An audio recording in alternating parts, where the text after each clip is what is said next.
معذرت۔ عافیہ صدیقی کی انہوں نے کہا کہ تمام لرزہ خیز تفصیلات سے میں آگاہ کروں گا۔ یہ عافیہ صدیقی کی حکومت ہے اور عافیہ کی حفاظت کرنا ان کا فرض ہے۔ انہوں نے کہا کہ میں جو کر سکتا تھا میں نے وہ کیا ہے اور وہ میں کر رہا ہوں۔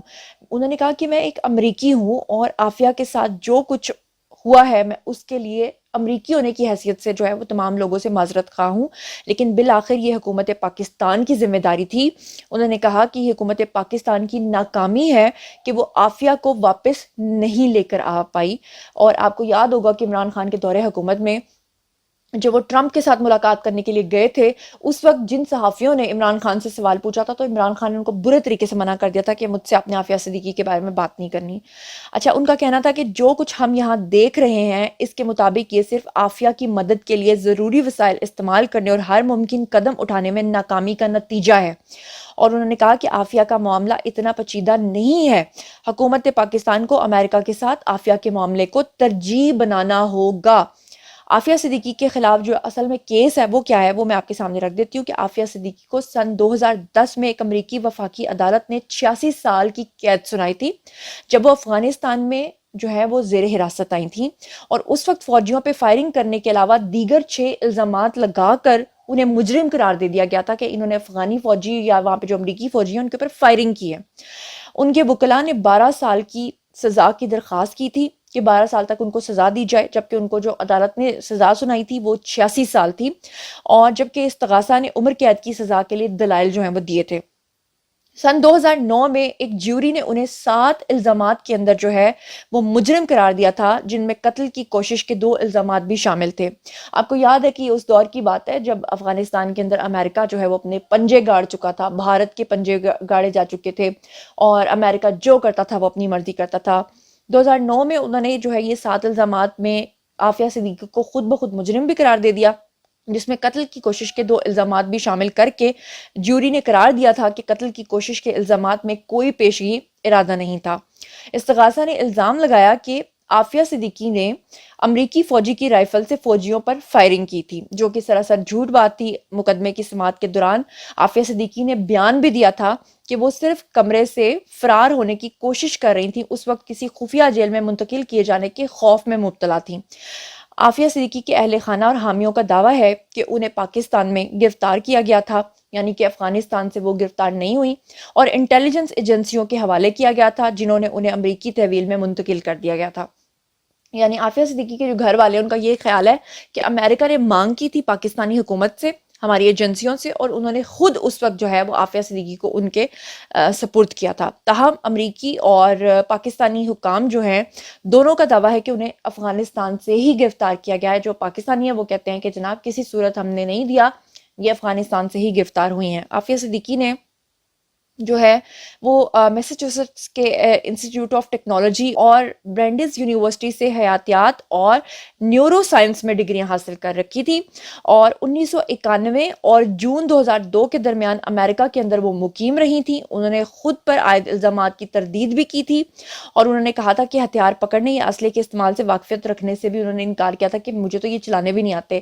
بتانے والے یہ بتاتے ہیں کہ وہ ایک نیورو سائنٹسٹ تھیں، جس کی وجہ سے امریکہ کو یہ خطرہ تھا کہ شاید وہ کچھ ایسی ایجادات کر دیتی کہ جس کی وجہ سے پاکستان آج کہاں سے کہاں پہنچ جاتا، جس کی وجہ سے انہوں نے، آپ کو یاد ہوگا کہ عرفہ کریم بہت چھوٹی عمر میں بہت بڑی وہ سائنسدان بنی تھیں، اور مجھے یاد پڑتا ہے کہ ان کی ملاقات بل گیٹس کے ساتھ ہوئی تھی، اور اس کے بعد ان کو کوئی ایسی ویکسین یا دوائی پلا دی گئی تھی، یا ان کو کچھ کھانے کے لیے کچھ ایسا دیا تھا، یا جو بھی، اس کو ایک طبعی موت قرار دے کر ایک 10 سال کی بچی کی موت کروا دی گئی تھی۔ کہنے کا مقصد یہ ہے کہ دنیا یہ برداشت نہیں کر پا رہی کہ پاکستان کے اندر بھی سائنٹسٹ بنے۔ عبدالقدیر خان کا کیا حال کیا، اور پھر اس کے بعد جو ہے وہ عافیہ صدیقی کا کیا حال کیا۔ اب یہ پاکستانی گورنمنٹ پہ منحصر ہے کہ اگر عمران خان کی گورنمنٹ میں یہ سب کچھ ہوا تو اب جو آنے والی گورنمنٹ ہے وہ عافیہ صدیقی کے اوپر کیا سٹینڈ لیتی ہے۔ لیکن بہرحال یہ بات کہ آپ کے وطن کی بیٹی کو کی عزت کو وہاں پہ تار تار کیا جا رہا ہے، یہ کس قانون کے تحت، کس مطلب ایک تھرڈ ورلڈ کنٹری ہے ہمارا، لیکن آپ سوچئے کہ وہ جو ترقی یافتہ ملک ہونے کا اور جو دعویٰ کرتے ہیں انسانی حقوق کا، آپ سوچ لیں کہ آج وہ فلسطین میں کیا کر رہے ہیں، اور آپ سوچ لیں کہ وہ جیلوں کے اندر لوگوں کے ساتھ، خواتین کے ساتھ کیا سلوک کر رہے ہیں۔ بہرحال مجھے تو میری سمجھ سے باہر ہے. آپ کو کیا سمجھ میں آتا ہے یہ آپ نے مجھے کامنٹ سیکشن میں بتانا ہے. اور اب چلتے ہیں جی دوسری خبر کی طرف. جی تو جناب اب ہم بات کر لیتے ہیں عادل راجہ کے حوالے سے. تو آپ لوگ جانتے ہیں کہ عادل راجہ جو ہیں وہ بیسکلی ایک غدار ہیں, اور آپ کو پتا ہے کہ پاکستان کے اندر ان کا کورٹ مارشل کر دیا گیا ہے. ان قریب پاکستان میں ان کو سزا دی جائے گی, لیکن اس سے پہلے ہی یہ خبریں آنا شروع ہو گئی تھیں کہ ان کو گرفتار کر لیا گیا ہے لنڈن میں. یہاں پر میں آپ کو بتا دوں کہ کچھ ماہ پہلے بھی وہ گرفتار ہو چکے ہیں. برطانیہ کی کاؤنٹر ٹیررزم پولیس نے ان کو لنڈن کے باہر سے گرفتار کیا تھا, اور ان پہ بیرونی سرزمین سے پاکستان میں اداروں کے خلاف اکسانے کا جو الزام تھا اس کے تحت جو ہے ان کو پکڑا گیا تھا. اور کچھ دن وہ ان کی حراست میں بھی رہے تھے, اور بہت سارے سوالات بھی ان سے پوچھے گئے تھے. عادل راجہ پہ ظاہری بات ہے 9 مئی کے واقعات اور اس کے اندر جو لوگوں کے جذبات بھڑکائے تھے, اور جس طرح سے انہوں نے پوڈ کاسٹ کر کے اور جس طرح سے انہوں نے لائیو سیشنز کر کے اور ویڈیوز بنا کے لوگوں کو اکسایا اور غلط حقائق بتائے تھے, اس کے باوجود جو ہے وہ لنڈن پولیس نے ان کو وارننگ دے کے چھوڑ دیا تھا. میں آپ کو یہ بھی بتا دوں کہ عادل راجہ کو اس مقدمے میں ضمانت کے اوپر رہا کیا گیا تھا جب ان کو گرفتار کیا گیا تھا, اور ان کی ضمانت جو ہے وہ 15 دسمبر تک منظور کی گئی تھی. اور کاؤنٹر ٹیررزم پولیس جو ہے ان کا کہنا تھا کہ عادل راجہ اس سلسلے میں ان سے مکمل تعاون کر رہے ہیں, اس لیے انہیں دوبارہ گرفتار نہیں کیا گیا. اچھا, اور جب یہ سزا جو ان کو ہوئی تھی اور 15 دسمبر تک ان کے پاس ٹائم تھا, تو یہ دسمبر کا منتھ جو ہے آ چکا ہے, تو اچانک سے پھر خبریں آئیں. اچھا, یہاں پر میں آپ کو بتا دوں کہ ایک نیوز ایجنسی جو ہے انہوں نے سب سے پہلے یہ رپورٹ دی جس میں انہوں نے کہا کہ لندن سے ہی دوبارہ عادل راجہ کو گرفتار کر لیا گیا ہے, اور کہا گیا کہ رپورٹس میں سفارتی ذرائع جو ہیں انہوں نے بھی اس چیز کی تصدیق کر دی ہے کہ عادل راجہ جو ہے ان کو گرفتار کر لیا گیا ہے. پھر اس کے بعد کیا ہوا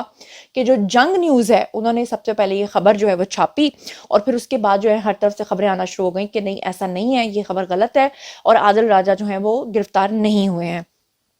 پھر میں آپ کو بتا دوں کہ وکیل ہیں جی عادل راجہ کے, جن کا نام ہے مہتاب عزیز, ان سے رابطہ کیا گیا تو پتہ چلا کہ جناب یہ خبر غلط ہے اور ابھی تک ان کو گرفتار نہیں کیا گیا. وہاں کی پولیس جو ہے ان سے جب یہ پوچھا گیا کہ یہ بتائیے کہ آپ نے گرفتار کیا ہے, تو انہوں نے کہا کہ ہم صرف لنڈن کے اندر کارروائی کرتے ہیں, اور فی الحال وہ لنڈن کی حدود سے باہر ہیں, تو ہم نے ان کو فی الحال تک گرفتار نہیں کیا. بہرحال میں آپ کو یہ بتا دوں کہ عادل باجہ کے دن جو ہیں وہ گنے جا چکے ہیں, اور ان قریب میری انفارمیشن ہے کہ آپ سنیں گے کہ کوئی ایسی بات, یا تو پھر وہ والا حساب ہوگا جو بھارتی کرتے ہیں کینیڈا کے اندر بھارتیوں کے ساتھ, یا پھر آپ دیکھیں گے کہ عادل باجہ جیسے لوگ جو ان کو پاکستان لا کر ان کو سزا دی جائے گی. بہرحال پچھلے دنوں ان کا کورٹ مارشل ہوا ہے, اور ISPR جو ہے انہوں نے اپنے 2 ریٹائرڈ افسران کا جو ہے کورٹ مارشل کیا تھا, اور اس میں جو انہوں نے الزام لگایا تھا ان کے اوپر وہ یہ تھا کہ بغاوت پہ اکسانے کے جرم میں ان کو سزا سنائی گئی تھی, اور عدالت نے 7 اور 9 اکتوبر 2023 کو دونوں ریٹائرڈ افسران جو ہیں ان کو مجرم قرار دیا تھا. اور ISPR کے مطابق جو ہے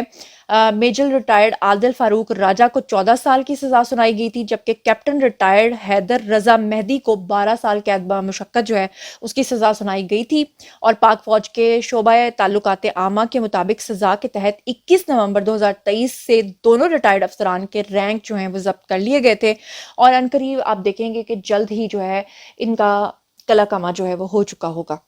یہ تھی جناب آج کی دونوں خبریں. اب باری ہے جی آپ لوگوں کی. آئیے کامنٹ سیکشن میں مجھے یہ بتائیے کہ عافیہ صدیقی کے ساتھ جو کچھ ہوا ہے اس کے بعد ہم لوگوں کو کیا کرنا چاہیے, اور پاکستانی حکومت کو اب کیا سٹانس لینا چاہیے. ہماری فرسٹ پرائرٹی جو ہے وہ عافیہ صدیقی کو چھڑوانے پہ ہونی چاہیے. ان کی بہن کو وہاں ملاقات نہ کرنے دینا اس بات کا واضح ثبوت ہے, اور خاص طور پر ان کے وکیل کا یہ سب کچھ کہنا, اور عادل باجہ جیسے لوگوں کے لیے کیا سزا ہونی چاہیے. ان دونوں خبروں کے بارے میں آپ جو کچھ بھی سوچتے سمجھتے ہیں کامنٹ سیکشن میں آئیے, شیئر کیجیے, پرسنلی جواب دوں گی. مزید خبریں, ولاگز, انٹرویوز اور سیاسی تجزیے جاننے کے لیے میرے ساتھ کنیکٹڈ رہنا ہرگز مت بھولیے گا. چینل کو سبسکرائب کر لیجیے گا. اپنا بہت خیال رکھیے گا. اللہ نگہبان.